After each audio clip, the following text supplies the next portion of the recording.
nice and graceful.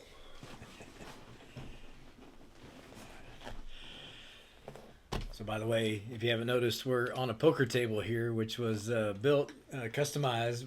My wife bought it custom for me. It was a blessing and super sweet because she made sure that when we built this house back in 2015, that there was this upstairs second story apartment above the garage that is built as a man cave. Opportunity to play some cards and watch sports and other things but soon into the process here, it became much more of a what we now call it the war room. Where we're around the table with small groups now. I think we're up in the mid-20s of our offering of Conquer series small group. We've done close to two handfuls of a year-long curriculum called Seven Pillars of Freedom by Pure Desire. And recently we're in a third episode or a third offering of Warpath through Soul Refiner. So those are some ideas of some of the curriculum that we get into and utilize and talk about around the table here. But far less than the gambling and where we had 3 tables up here at one time and 20 something guys and right. and playing cards all night and part of the reason why sometimes I choose Thursday nights is because before. I mean, I was with a group that still buddies with, and they're good guys. We're just moving in a different direction these days. But it was over 10 years of every Thursday night, essentially, really poker. Averaging poker night 3.5 times a month. For 10 years of pretty much 5 o'clock, 6 o'clock to 5, 6 o'clock a.m. Basically, right? He's laughing.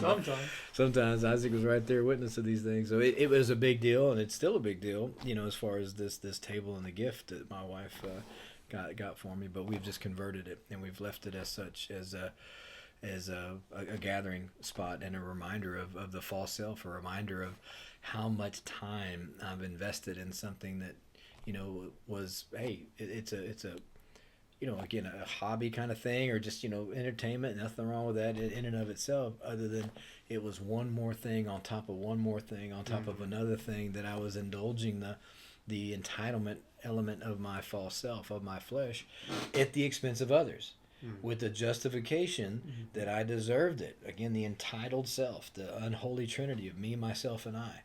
And this was a process of dying to that self, of denying that self, moving from Chris, the shortcutting, no vertical challenge jokes here. Why do I have to be surrounded by guys over 6 foot all the time?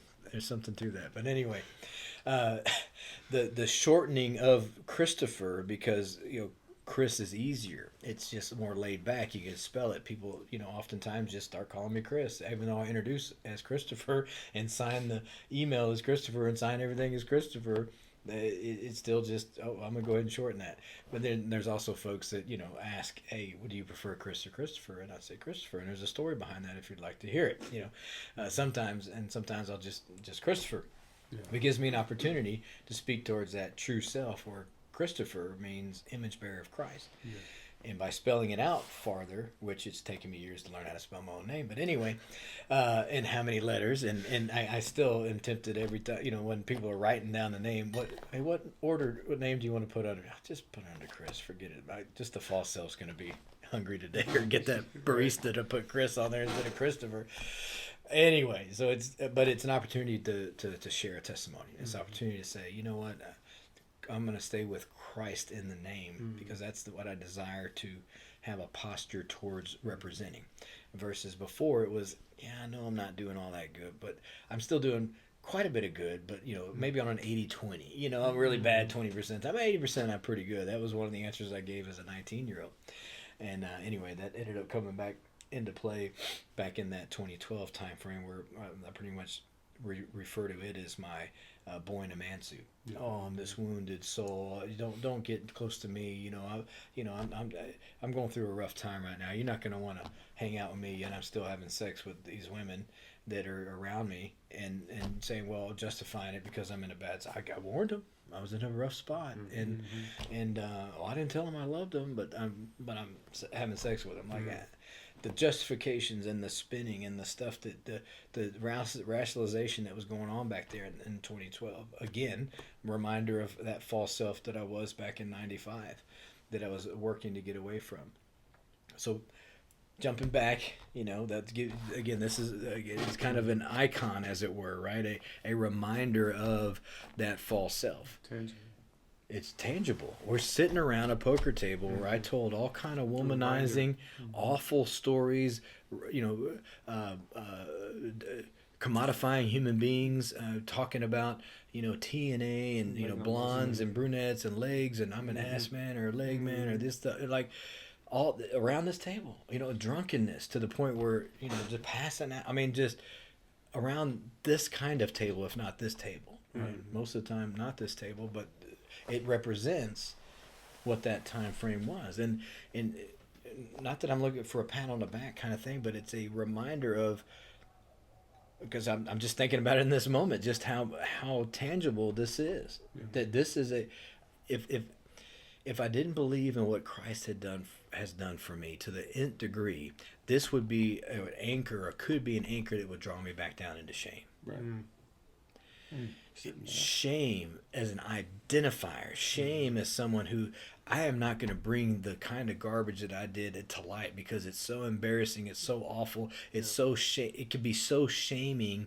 Let's put that in the rearview mirror and let's move forward, and let's have this positive mentality. And there, so some place for some of that. But overall, it's very dangerous to think that you're just going to move past these things where your body is expressing something different. Your body's keeping the score. Your mind is keeping the score. There's these unhealed wounds, and others around you are paying the price as you're telling yourself you're over it and you're good, as I was. Yeah. Right. And that shame identifier that you're talking about also, I think, is what we were talking about with the lies and the false self, and identifying these most painful events and the purposeful intentional movement into addressing them, to uncover, excavate that true self, uncover that, to repair that that image of God that we were made within.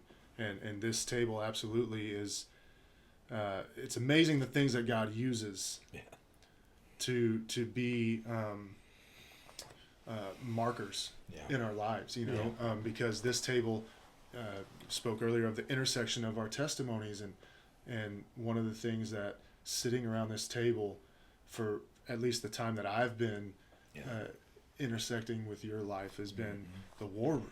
You were just talking about telling the old stories of womanizing days and things like that, and in my experience too, in my time of what I call my party days, back in pursuing women, pursuing attention, pursuing affirmation and pleasure.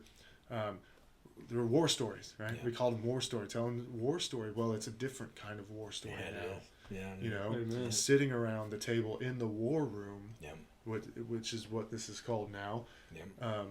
But it makes me think of the scripture where it talks about God will take the foolish things of this world, and I'm blanking on the scripture now, but how he uses them to put to shame the wise things of this world, and how he can use the things that were identifiers and, like you said, potential anchors of shame for us, and utilize them to further his kingdom, and to demolish those strongholds in us and in other men.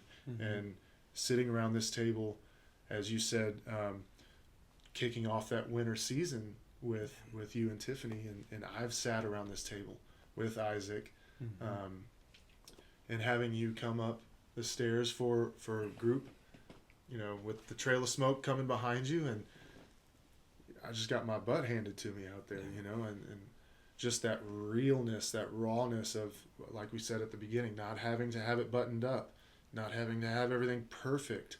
And I'm sure somebody's going to notice that there's going to be a cut in the video here, once again, we, even what we're doing now, not everything is perfectly buttoned up, and but moving forward in that that shameless intentionality to uncover and excavate the true self. And even when we're in that battle, like I said, you're walking up the stairs with your butt on fire from going through what you're going through with Tiffany in the winter season gave me permission to be